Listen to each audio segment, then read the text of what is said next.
Mga katandem, everything's gonna be alright. Ako nga pala napalinis nang wala sa oras. Sakto lang kasi mga katandem dahil si Iniibig ay nagpapalinis ng kuko. Hindi ang sabi ko buti na lang at walang istorbo sa akin na kayo makakapaglinis ng cabinet ko.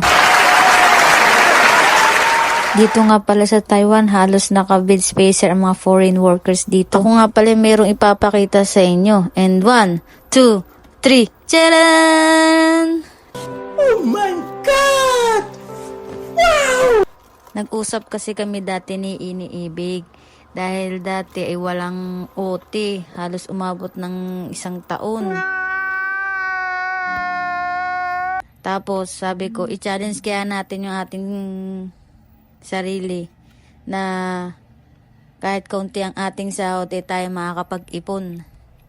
Basta ang teknik diyan ay pagkasahod ay tabi agad ang pera. Kumbaga pay yourself first. Diba? Napa-English na. Kami natutuwa sa aming sarili ni Iniibig.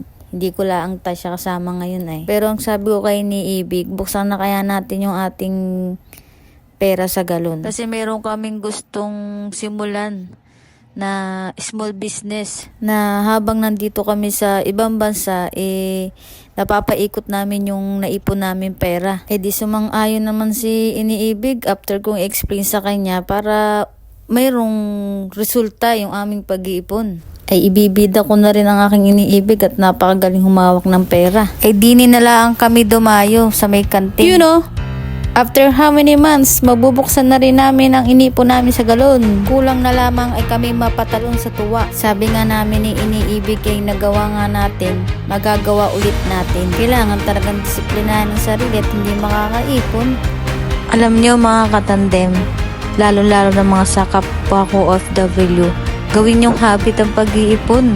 Tapos, kapag naisipan nyo ng may gusto kayong simulan na negosyo, i-go nyo na. Kumbaga mga katandem, ganito yan Huwag puro ilusyon.